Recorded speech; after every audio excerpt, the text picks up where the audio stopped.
দুই ভাগ, সমান সমান। ছেলেও দুই ভাগ, মেয়েও দুই ভাগ। জীবদ্দশায় যদি পিতামাতা বন্টন করে, আর পিতামাতা মারা গেলে যদি সম্পদ বন্টন হয়, ছেলে কয় ভাগ, মেয়ে? কারণ খরচ বেশি হয় ছেলের না মেয়ের? ছেলের।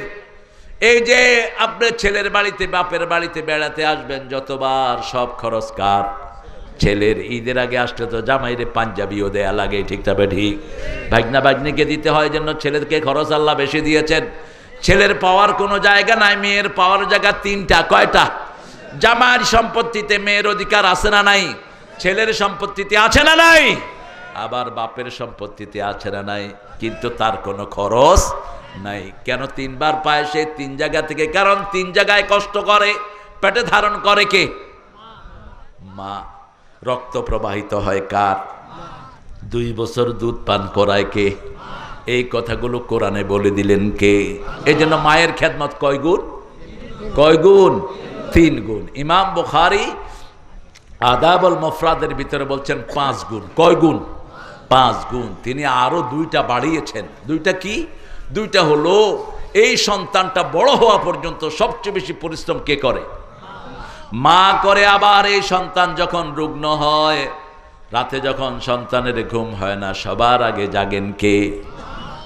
মধুর আমার মায়ের হাসি চাঁদের মুখে ঝরে, মাকে মনে পড়ে আমার, মাকে মনে পড়ে।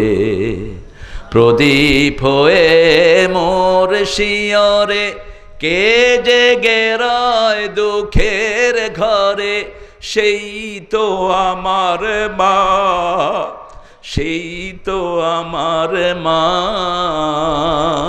বিশ্বভুবন মাঝে তাহার নেই কো তুলনা, ঠিক কিনা? মায়ের কোনো সাবস্টিটিউট নাই। এজন্য রাসূল বলছেন, কারো কলিজা যদি শক্ত হয়ে যায়, মায়ের কাছ থেকে আদর নাও, কলিজা নরম হয়ে যাবে। কেউ যদি হায়াত বাড়াতে চায়, পিতামাতার খেদমত করো, হায়াত বাড়িয়ে দিবেন কে? আল্লাহ বাড়িয়ে দিবেন। ব্যবসা বাণিজ্যে বরকত চাও, পিতামাতার খেদমত করো, বরকত বাড়িয়ে দিবেন কে?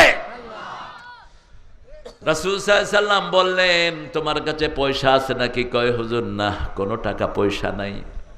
তাহলে কেমনে মোহরানা দিবা? একটু পরেই রাসূল বললেন, তোমার কাছে সূরা কাউসার আছে নাকি? কয় আছে। সূরা নসরা আছে নাকি? আছে। সূরা কাফিরুন আছে নাকি? আছে। সূরা জিলজাল আছে নাকি? তুমি বিয়ে করো।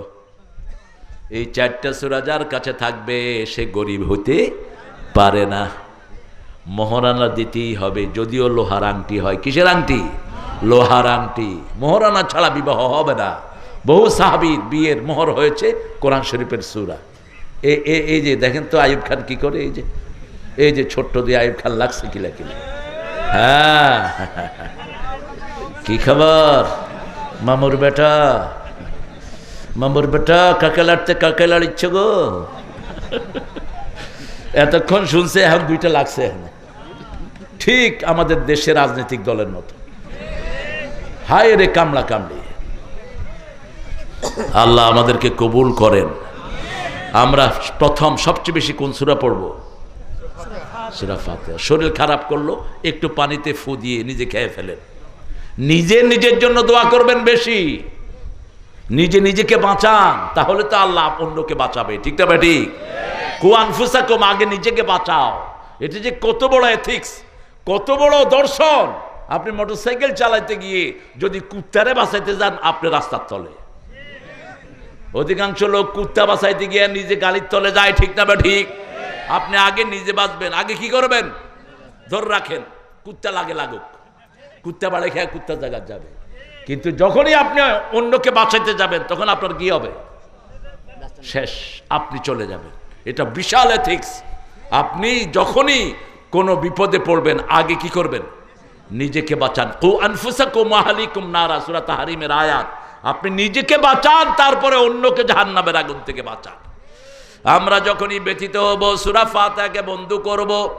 যখনই নিরাপত্তাহীনতা ভাববো, 3টা সূরা পড়বো। কয়টা? কুল হুয়াল্লাহু আল্লাহুস সামাদ লাম ইয়ালিদ ওয়া লাম ইয়াকুল লাহু কুফুয়ান। এখন আমাদের সবার জন্য জান্নাতে বাড়ি হয়ে গেছে।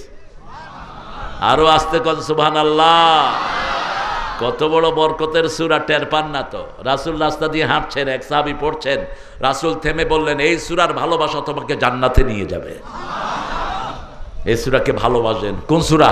কুল হুয়াল্লাহু আহাদ। এটার ভিতরে শুধু কার পরিচয়?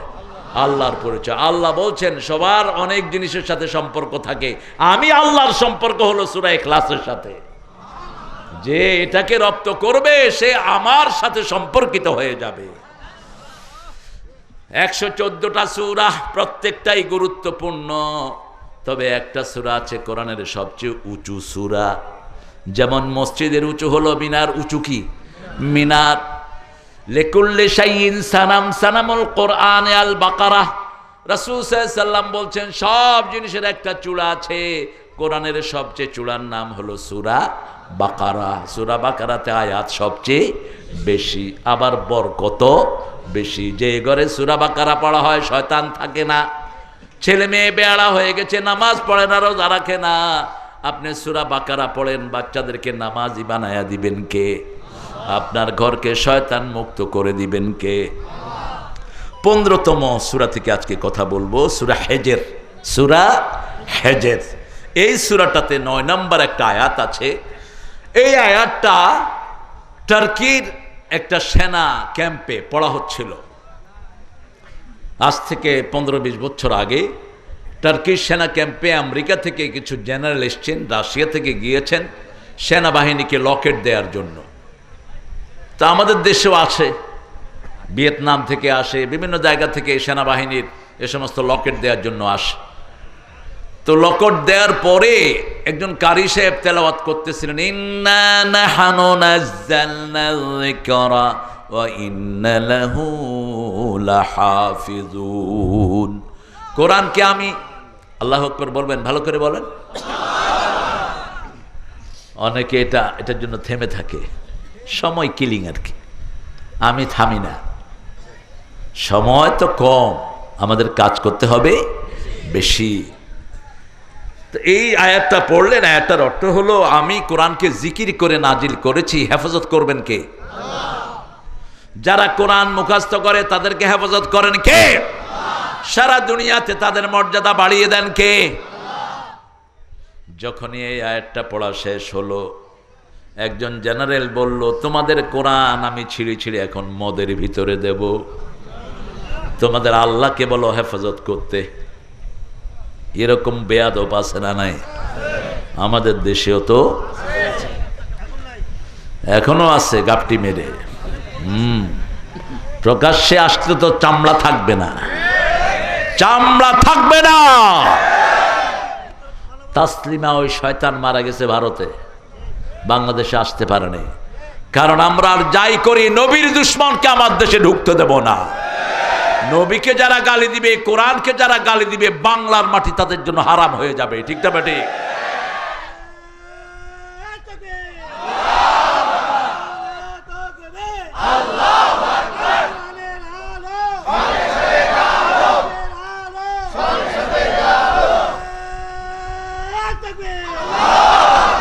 মাশাআল্লাহ, যুবকেরা তো এই আওয়াজ দিতে পারে।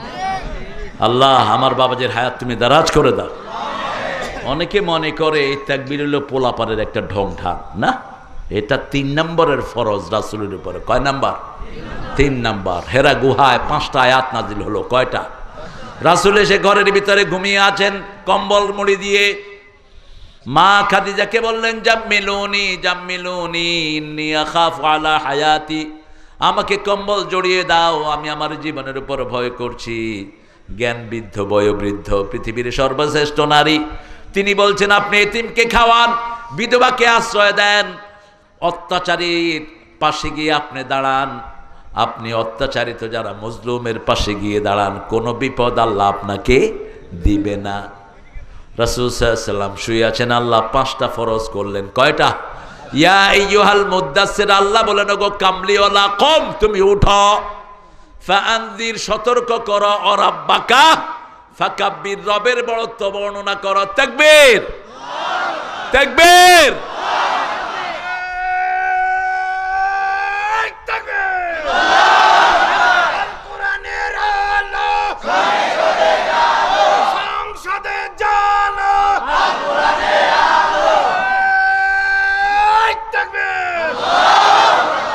একটা তাকবীরই শয়তানদের জন্য যথেষ্ট। হ্যাঁ, আপনি তাকবীর দিবেন, ওরা টিকার টিপা সাহস পাবে না, দেখবে হাত কেঁপে কেঁপে পিস্তল নিচে পড়ে যাবে। আল্লাহ বলছেন ইউলকা ফি কুলুবুল লাযিনা কাফারুর রুবা, যখন আমার নাম কেউ উচ্চারণ করে আমি কাফেরদের কলিজায় ভয় ঢুকায়া দেই। এই যে আমাদের ছোট্ট ছোট্ট পোলাপানরা বিজয় ঘুরছে নিয়ে আনলো, তাকবীর দিয়েছে, পুলিশের গুলি শেষ। পুলিশ এখন বন্দুক একদিকে, পুলিশ আরেক দিকে, পোলাপানে কয় দৌড়াইতে থাক, তোরা বয়া থাক। সবাইকে মিলে কি তামসাটা করেছিল, কিছু করলেই কইতো রাজাকার। আল্লাহ কয় 12 কোটি 18 কোটির রাজাকার বানামো, দাঁড়া। তুমি কে? আমি কে? তুমি কে? আমি কে? চেয়েছিলাম, হয়ে গেছি, হয়ে গেছে রাজাকার। হ্যাঁ, আর এগুলো চলবে না এসব। আমরা সব আল্লাহর গোলাম, আল্লাহর কথা শুনবো, কোরআন শুনবো, হাদিস শুনবো, ঠিক না ঠিক? এই আয়াতটা যখন ছিঁড়ে ছিঁড়ে সে দিচ্ছে, মুসলমান যারা তারা দৌড়িয়ে পালিয়ে গেছে, বাকি যারা ছিল একটা ভূমিকম্প হয়েছে, সব সাগরের তলে চলে গেছে। জীবিত সাগরের তলে আল্লাহ ডুবিয়ে মেরেছেন। কারণ যেখানে কোরআন অবমাননা হয় সেখানে গজব নাজিল করেন কে? আবার যেখানে মূর্তি পূজা হয় সেখানে বন্যা দিয়ে দেন কে? দুবাইতে বন্যা হলো, দুবাইয়ের ইতিহাসে 100 বছরেও 150 বছরেও কেউ পানি দেখে নেই, কিন্তু ভারতের ওই পাঠা সেখানে মন্দির বানিয়েছে। 1600 কোটি রুপি খরচ করেছে মন্দিরে। যখনই মূর্তি ঢুকেছে আল্লাহ মূর্তিরে পানি খাওয়ায়া দিয়েছে। এমন বৃষ্টি দিল সারা দুবাই পানির নিচে, ঠিক না ঠিক? বাংলাদেশেও যেখানে মূর্তি পূজা বেশি সেখানে পানি পানি। একটা থানায় গেলাম, কেশবপুর, কি নাম?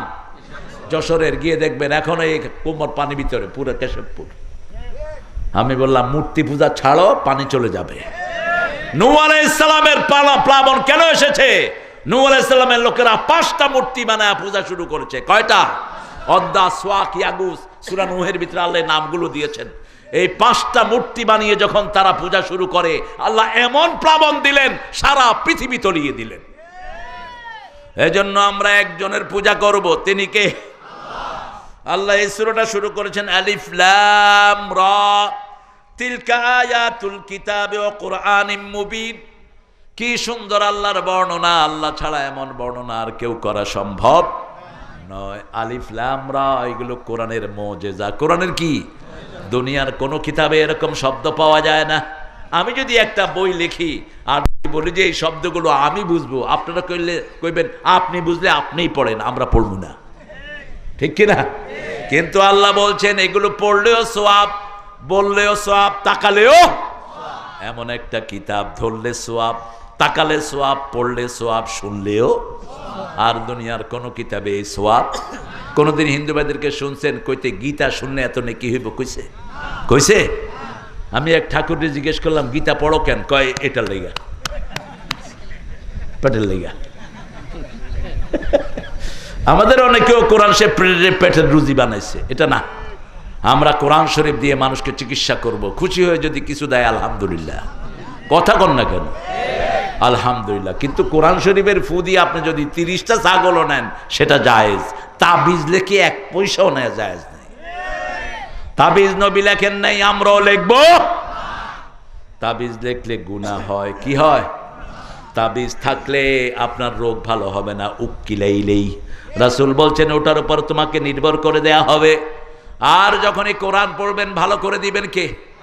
একজন লোককে সাপে কামড় দিয়েছে। কিসে? সাপে, বুখারীর হাদিস। ওই এলাকায় গেলেন কিছু মুসলমান সৈন্যরা, দেখে যে লোকেরা কাঁদাকাটি করতেছে। Hey, why you crying for? তোমরা কাঁদছো কেন? Someone affected by the snakes, poisonous snakes. একজনকে সাপে কামড় দিয়েছে। তারা এসে বলল, হাল আনদাকুম রাক, is there any person who can breathe this person? আছে কেউ যিনি ঝাড়ফুঁক করেন? সাদ আবু সাইদ খুদরি, কি নাম? আবু সাইদ খুদরি বলল, আমি পারি। উনি গিয়ে এই আঙ্গুল দেখে সূরা ফাতিহা পড়তে পারে, ওই লোক লাফ দিয়ে উঠছে। এখন যখন লাভ দিয়ে উঠছে, কয় আবার দুধ দে খায়ালই। কি দে? দুধ দে খায়ালই। লোকটা ভালো হয়েছে, পয়সালা লোক, কয় আমার 30টা ছাগল দেওয়ান লাগবো। আমাদের হুজুররা ফু দেয়, হুজুরদেরকে কেউ কিচ্ছু দেয় না। সব চিকিৎসা শেষের পরে হুজুরের কাছে যায়, ঠিক না বা ঠিক? হুজুর পড়ে ফু দেয়, ও ভালো। কয় কিরে তুই ভালো হইলে কেমনে? কই যে পানি পড়া দিয়েছিলেন, আল্লাহ ভালো করে দিছে। কিন্তু হুজুরের কোনো বকশিস, হুজুররা ছাড়বেন না। ফু দিবেন আর বলবেন, যদি ভালো হয়ে হাদিয়া না দেস আরেক ফু তুমি মইরা থাকবি। বাঙালির যে কি অবস্থা! আজে বাজে ডাক্তার রে, কবিরাজ রে পয়সা দেয়, এরকম লোক আছে না নাই? সন্তান হয় না, হুজুরের কাছে গেছে, কোরআন শরীফের আয়াত পড়ে পানি দিছে, আল্লাহ তাকে সন্তান দিছে, এরকম আছে না নাই? এখন সন্তান নিয়ে ঘুরে, হুজুরে চিনেও না। হ্যাঁ, আমি এরকম এক জায়গায় করছিলাম, আল্লাহ সন্তান দিছে। কইলাম যে কিরে তোর তো সন্তান ছিল না? কয় স্যার ওই যে পানি পড়া নিয়েছিলাম। হ্যাঁ না, তে হাদিয়া কই? কয় হাদিয়া তো চার নেই। আমি চামু কেন? হাদিয়া দিবি, নইলে এখন বদুয়া দেবো, পোলা মইরা থাকবো। তো চাবি আছে আমাদের কাছে। কয় চাচা কত দেবো? আমি কত দিবি মানে বেটা, বাচ্চা কয়টা হয়েছে? আপনি নিবেন? আপনি যদি 10 কোটি টাকাও নেন, সূরা ফাতিহা পড়ে, ওটা হালাল। ওটা কি হালাল? যখন সাহাবী 30টা ছাগল আনলেন, অন্য সাহাবীরা কয় আমরা তোমার ছাগল ধরুম না।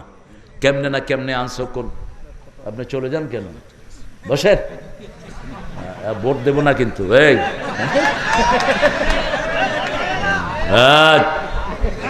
এত সহজ? 10,000 টাকা দিয়েছেন।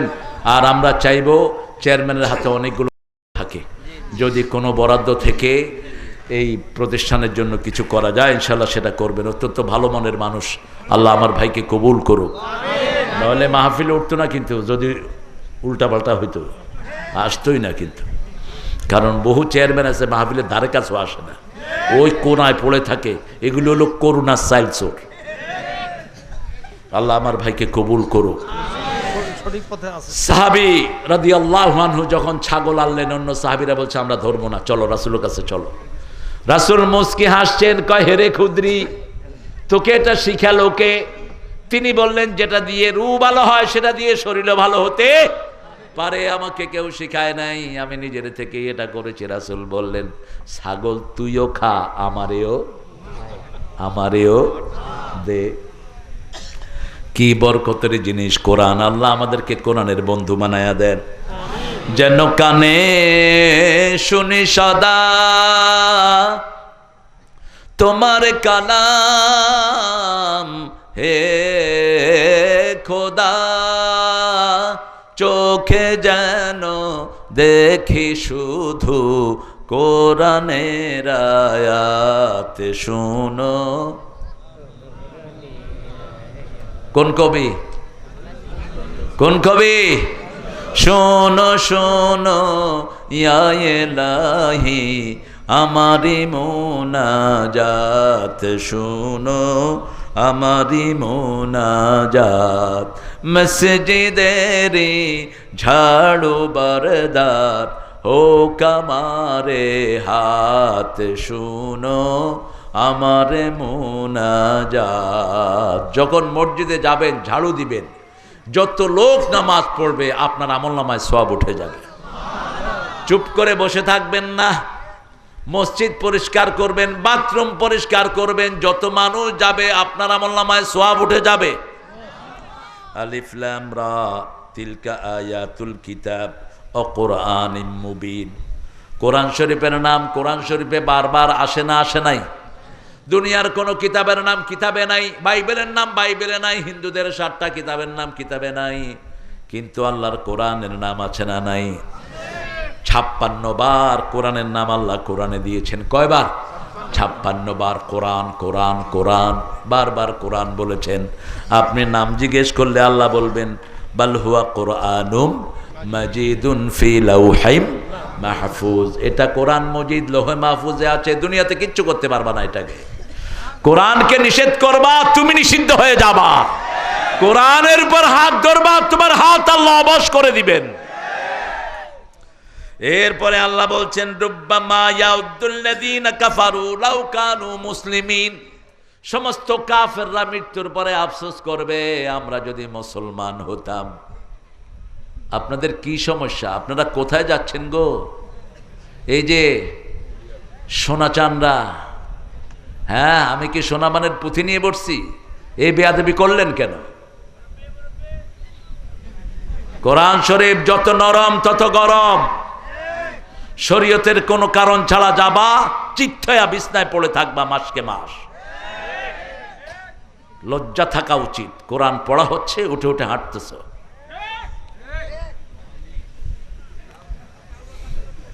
রুব্বামা রুব্বামা রুব্বামা ইয়াউদ্দুল্লাযীনা কাফারু। কাফেররা আফসোস করবে যদি মুসলমান হতাম। এখন মুসলমানদেরকে ঘৃণা করে, কিন্তু মৃত্যুর পরে মুসলমান হওয়ার জন্য কার কাছে চাইবে? আল্লাহ বলেছেন সূরা নিসা, সূরা আল ইমরান 102 নম্বর আয়াত, ওয়ালা তামুতুন্না ইল্লা ওয়া আনতুম। মুসলমান না হয়ে কবরে যেও না। কবর খুব কঠিন জায়গা, কাউকে চিনবে না। কবর চিনবে শুধু নামাজ, কবর চিনবে শুধু কোরআন, কবর চিনবে সেজদা, ঠিক না বা ঠিক? কবর চিনবে মানুষের আমানত, মানুষের টাকা মেরেছ। কবর তোমাকে এমন চাপ দিবে, তোমার হাড্ডি এই পাশেরটা ওই পাশে চলে যাবে। তোমার জন্য কবর সংক্ষিপ্ত হয়ে যাবে। আর ভালো কাজ করেছো, মাথার কাছে বসে থাকবে কোরআন, পায়ের কাছে বসে থাকবে দান সদকা, ডান হাতে থাকবে নামাজ, বাম হাতে থাকবে যাকাত। এই আমলগুলো তোমার পাশেই বসে থাকবে। কোরআন পড়ো নাই, মাথার কাজ শূন্য। মাটি সবাইকে চাপা দিতে আসবে। ডান থেকে চাপ দেয়, বাম থেকে, সামনে থেকে, পিছন থেকে। যখন মাথার দিক থেকে চাপ দিতে আসবে, কোরআন দাঁড়িয়ে যাবে। চাপ দিও না, এটা আমার বন্ধু। সকাল সন্ধ্যায় আমার বন্ধু আমাকে পড়েছে, প্রতি রাতে আমার বন্ধু সূরা মুলক পড়েছে। রাসূল বলছেন 5 ব্যক্তিকে কবরে কোনো কষ্ট দেয়া হবে না। কয় ব্যক্তি? 5 ব্যক্তি কবরের আযাব ফ্রি। কবর ফ্রি মানে হলো আখিরাত পুরা নাজাত, পুরা বিনা হিসাবে বেহেশত। যার কবর নাজাত পেয়ে গেল, সে চিরস্থায়ী নাজাত পেয়ে গেল। আউয়ালু মানাজিল মিন মানাজিলিল কুবুর, আখিরা। কিয়ামতের প্রথম ধাপ হলো কবর। প্রথম ধাপ কি? কবর। এই কবর যার ফ্রি, তার পুরা আখিরাতই ফ্রি। কবর যে নাজাত পেয়ে গেল, চিরস্থায়ী জান্নাতি হয়ে গেল। রাসূল বলছেন প্রথম হলো মাসুম শিশু, ওকে বিনা হিসাবে জান্নাত দিয়ে দিবেন কে? 2 নাম্বার ইউআফসাস সাবিরুনা বিগাইরি হিসাব, ধৈর্যশীলদেরকে বিনা হিসাবে জান্নাত দিয়ে দিবেন কে? 3 নাম্বার সূরা মুলক যারা পড়তো, এই সূরা ঝগড়া করে আল্লাহকে বলবে, আল্লাহ আমার এই বন্ধু দৈনিক আমাকে পড়তো, বন্ধুকে মাফ করা ছাড়া আমি বন্ধুর কাছ থেকে যাব না। আপনাকে জান্নাতে নিয়ে তারপরে সূরা মুলক আপনার থেকে বিদায় নিবে। 4 নাম্বার জুমার দিন যারা মারা যায়। কোন দিন? জুমার দিন যারা মারা যায় তাদের কবরের আযাব মাফ। 5 নাম্বার যারা শহীদ। যারা কি? শহীদ। শহীদ হতে চান তো? চান তো? আমাদেরকে মৃত্যুর ভয় দেখে লাভ নাই। আমি কাফনের কাপড় মাথায় নিয়ে চলি। আমরা কে কে শহীদ হতে চান হাত তুলে দেখা দেন।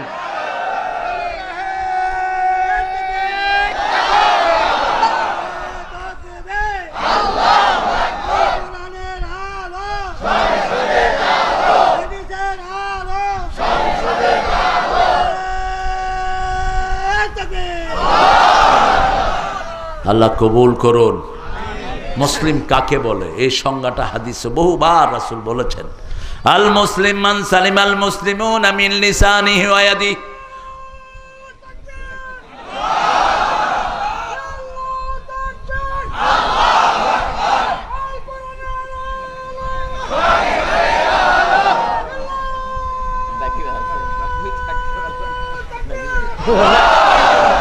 মাশাআল্লাহ। ও তাই, আলহামদুলিল্লাহ। শরীরটা মোটা, ভয়েসটা কি চিকন, দেখছে? মোটা মানুষের গলা চিকন হয় কিন্তু। এই যে আব্দুর রহমান আর সোদাইস কাবা শরীফের ইমাম, দেখছেন না কি মোটা গলাটা, কি সুন্দর সুরেলা, চিকন কণ্ঠ, ঠিক কিনা? আর চিকন মানুষের গলা কি হয়? মোটা হয়। আল্লাহ তার তাকবীরকে কবুল করুক। মুসলমান হলো তারা যাদের নিজের হাতের অনিষ্ট থেকে, জিহ্বার অনিষ্ট থেকে অন্য মুসলমানকে নিরাপদে রাখে। আমাদের তিনি কাউকে নিরাপদে রাখেন নাই, ঠিক না বা ঠিক? বহু পুলিশ মানুষকে অত্যাচার করেছে, ওই পুলিশগুলো আর কোনোদিন ডিউটিতে আসতে পারবে? তবে হ্যাঁ, বগুড়ায় অত্যাচার করেছে, তাকে ট্রান্সফার করেছ পাবনায়। আমরা যদি সুযোগ পাই ট্রান্সফার ভালো করে করাইয়া দেব। কত মানুষকে যে থানায় নিয়ে চাঁদা দাবি করেছো, আছে না নাই? বাণিজ্য আর বাণিজ্য, বাণিজ্যের কোনো অভাব নাই। ফুট করে কতগুলো ধৈর্য নিয়ে কয় বাড়িতে ফোন কর, টাকা নিয়ে আস, নইলে কিন্তু মামলা ঢুকাইয়া দেব। আপনাদের বগুড়াতে অবশ্য করেনি, করছে? লক্ষ লক্ষ মামলা দিয়েছ, মনে রেখো তোমাকে আল্লাহ মামলা দিয়ে জাহান্নামী বানায়া দিবে। মিথ্যা মামলা যেখানে, জান্নাত নাই। রাসূল জুমার খুতবায় বসতেন, সূরা হজের 30 নম্বর আয়াত পড়তেন, অজতানিবুর রিজসা মিনাল আওসাম অজতানিবু কাওলাজ জুর। খবরদার মিথ্যা কথা বলো না, মূর্তি পূজা করো না। ওরা মূর্তি পূজা করত, মিথ্যা কথা বলতো, ঠিক না বা ঠিক?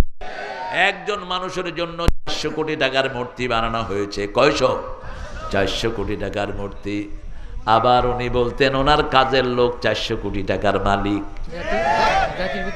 হেলিকপ্টার ছাড়া চলে না, এগুলো তোর বাপের টাকা, এগুলো আমাদেরই টাকা, আমাদের গরিবের টাকা, ঠিক না ঠিক? আমাদের চাষির টাকা। ঠিক মতো কলার দাম পায় না, পেঁপের দাম পায় না, লাউয়ের দাম পায় না, আলুর দাম পায় না, ঠিক না ঠিক? এই সব গরিবের টাকা। আল্লাহ সব সন্ত্রাসী চাঁদাবাজ থেকে আমাদেরকে হেফাজত করে। আরো চিৎকার করে বলি আমিন। আপনি জিহ্বা দিয়ে কাউকে কষ্ট দিতে পারবেন না। কারো যদি গীবত হয়ে যায় তার জন্য মাগফিরাতের দোয়া করবেন। আপনি কারো গীবত করে ফেলেছেন, গীবত বুঝেন তো? গীবত মানে হলো একজনের মধ্যে ওই দোষটা আছে, ওই দোষটা আছে, তার অগোচরে ওই দোষটা বলার নাম কি? যেটা বললে তার কষ্ট হবে। যেমন একজন লোক কালো, একজন লোক কি কালো, আপনি বললেন ওই কালু মিয়া আইতে আছে। কি আইতেছে? কালু মিয়া আইতে আছে। যেমন ইংল্যান্ড আমেরিকাতে বাংলাদেশিরা কালোদেরকে কালু ভাই, কালু ভাই। তা আমার মুসল্লি ছিল বেশ কিছু কালু, ওরা এসে আমাকে বলে যে sir could you tell me what's the meaning of Kalu ভাই? Hello, how did you hear it? কোথা থেকে শুনছো এটা? You know, Bengali people, they call me Kalu ভাই। তা আমাকে তো সত্যটাই বলতে হবে। আমি বললাম কালু ভাই মিন্স ব্ল্যাক ব্রাদার। তো তো মাশাআল্লাহ অর্থটা জেনে খুব খুশি হয়েছে। তো আমাদের বাংলাদেশেও কালো লোক আছে না নাই? তো যে ওরে কালো কইছে হেও কালো, তো বলতেছি ইউ আর মোর কালু ভাই দ্যান মি, তুই আমার চেয়ে বড় কালু ভাই, তুই আমারে কালু ভাই কস কেন? একই কথা বলেছে বেলাল রাদিয়াল্লাহু আনহু, একজন সাহাবী বলছে এই কালো মায়ের সন্তান। বেলালের মন খুব খারাপ হয়ে গেল। রাসূল সাল্লাল্লাহু আলাইহি ওয়াসাল্লামের কাছে বিচার দিলেন, বেলাল রাদিয়াল্লাহু, চিনেন তো কোন বেলাল? বেলাল জমিনে হাঁটে, তার পায়ের আওয়াজ জান্নাতে শোনা যায়। রাসূল মেরাজ গিয়েছেন, জান্নাতে ঢুকলেন, দেখে যে বেলাল সামনে দিয়ে হাঁটতেছে। রাসূল এসে জিজ্ঞেস করলেন, বেলাল, দুনিয়ার কারো কথা মনে পড়লো না, কিন্তু জান্নাতে যখন আমি হাঁটছিলাম আমার মনে হচ্ছিল তুমিও আমার সামনে সামনে হাঁটছো। কারণ পায়ের আওয়াজ মানুষ চিনে, ঠিক না বা ঠিক? এটা বাপের পায়ের আওয়াজ, এটা মায়ের পায়ের আওয়াজ। বেলাল রাদিয়াল্লাহু আনহু বলছেন, ইয়া রাসূলুল্লাহ, কোন আমল করি জানি না, তবে আমি ওযু করে 2 রাকাত নামাজ পড়ি, যেটাকে বলা হয় তাহিয়াতুল ওযু। এই নামাজটা আমি পড়ি। আজকে থেকে আমরা এই নামাজটা ছাড়বো না। পারবেন? পারবেন? একটু কষ্ট হবে আর কি। ওযু করেই কয় রাকাত? 2 রাকাত পড়ে ফেলেন। এই তাহিয়াতুল ওযু নামাজ আমরা শুধু জুমার দিন পড়ি, কিন্তু বেলাল যখনই ওযু করতেন কয় রাকাত? 2 রাকাত। রাসূল বলেন, এই আমলটা ছেড়ো না। এই আমলের কারণে আমি তোমার পায়ের আওয়াজ কোথায় পেয়েছি? জান্নাতে পেয়েছি। সেই বেলাল বিচার দিলেন, ইয়া রাসূলুল্লাহ, আমার মাকে তো আমি বানাই নেই, মাকে বানাইছে কে? এ বলছে আমাকে কালো মায়ের সন্তান। রাসূল ডাক দিলেন, হেই আনতা ইমরুন ফিকা জাহিলিয়া, তুমি সাহাবী হয়েছো কিন্তু জেহালত তুমি ছাড়তে পারো নাই, তোমার মধ্যে মূর্খতা আছে। কি আছে? ইয়া রাসূলুল্লাহ, আমি কি করেছি? তুমি বেলালকে কি বলেছো? ইয়া রাসূলুল্লাহ, বেলাল কালো। আমি বলেছি কালো মায়ের সন্তান। বলছে বেলালের মনে খুব ব্যথা। এবার সাহাবী সেজদায় পড়লেন। সেজদায় পড়ে বলছেন, বেলাল যতক্ষণ কালো পা দিয়ে আমার গর্দানে পা না দিবে আমি উঠবো না। কি বিনয় দেখেন, সাহাবীদের মনটা কত বড় ছিল। তিনি বলছেন, বেলাল আমি কেন এই কথাটা তোমাকে বললাম, তুমি ওই কালো পা দিয়ে আমার গর্দানে পাড়া দাও। মুসলমান কি সে কাজ করতে পারে? বেলাল তাকে উঠিয়ে বুকে জড়িয়ে ধরেছে, বলছে ভাই আমিও মাফ করে দিলাম, আল্লাহ যেন মাফ করে দেয়। কিন্তু 5 জায়গায় গীবত করা ফরজ। কথা বুঝতে পারিনি। দোষ বলা কি? 5 জায়গায় কি ফরজ। ডাক্তারের কাছে দোষ বলা কি বলেন? কথা কন না কেন? ফরজ। দোষ না বললে ডাক্তারের কবে আইসত কিনতে, কি জন্য আইসত কো? বিচারকের কাছে দোষ বলতে হবে। কার কাছে? বিচারকের কাছে। আপনাকে কষ্ট দিল, আপনি ধরে নিলেন। বিচারক বলল এর কি অপরাধ? আপনি কইলেন গীবত করা হারাম। বিচারকে কইব তোরে পিডানো হালাল। আইসত কে কোট।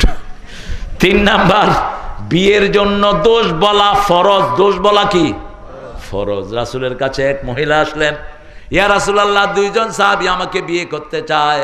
রাসূল বলেন একটা হলো ফকির আর একটা হলো বদমেজাজি। এখন কার ঘরে তুমি যাবা ঠিক করো। মহিলা চিন্তা করলেন রাদিয়াল্লাহু আনহা, ওই ফকিরের ঘরে গিয়ে না খেয়ে থাকমু কেন, আর ওই বদমেজাজির ঘরে গিয়ে কিল খামু কেন? কইছে দুইটার একটারেও পছন্দ হয় না। আমাদের দেশে যে এই ভুলটা হয়, ছেলে মেয়ে দেখতে আসে, মেয়ের খবর নেয় প্রতিবেশী থেকে, কয় মেয়ে তো না, একদম রাবেয়া বসরির ছোট বোন। আসলে সারাদিন ওই মেয়ে ঢ্যাং ঢ্যাং করে বেড়ায়। ঠিক না ঠিক? ওই মেয়ে বিড়িও খায়। এরকম মেয়ে আছে না নাই? আপনি কয়ে দিলেন রাবেয়া বসরির ছোট বোন। কারণ গীবত করা কি? গীবত করা কি? আপনি হেরে ধরে রাখছেন। কিন্তু বিয়ের আসরে গীবত ফরজ। আপনি তার দোষ বলে দিবেন, আসল চিত্রটা বলে দিবেন। যদি সম্পর্ক হয় হবে, না হয় না হবে। একটা ফ্যামিলি তো বাঁচবে। ঠিক না ঠিক? কত পরিবার ভেঙে যাচ্ছে। আবার ছেলে হলো একদম নষ্টের হাড্ডি, সারাদিন গাঁজা খায়। এরকম পোলাপান নাই অবশ্য। হ্যাঁ, গাঁজাখোর বাড়ছে না কমছে? চেয়ারম্যান সাহেব, গাঁজাখোর আছে কেমন? এলাকা গাঁজাখোর কেমন আছে? টুকিটাকি আলহামদুলিল্লাহ। এটাও সারায়া দেন। গাঁজা যেগুলো বেচে জেলখানায় ঢুকায় দেন। ইয়াবার ব্যবসা যেগুলো করে হাত পা ছেঁচে দেন। আপনার এলাকা যেন এটা মুক্ত হয়। আল্লাহ কবুল করুক।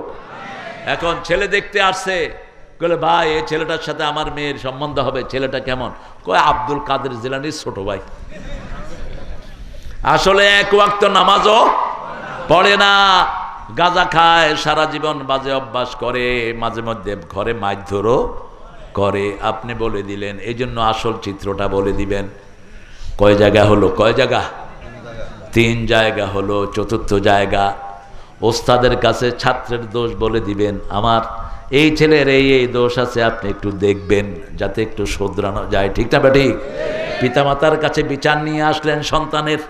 একটা ছেলের বিচার নিয়ে আসলেন, ছেলে শুধু মানুষকে মারে, ওটা ছিঁড়ে ওটা ছিঁড়ে। এগুলো বলা তার দোষ। এগুলো বলা, এগুলো কি বলতে হবে। আর চূড়ান্ত কথা আল্লাহ বলেছেন, জালেম শাসকের বিরুদ্ধে দোষ বলা কোনো গীবত নয়। যেমন ফেরাউনের দোষ কোরআন শরীফে কে বলেছেন? আল্লাহ বলেছেন। আমাদের 90 ফেরাউনের দোষ আমরা বলবো ঠিক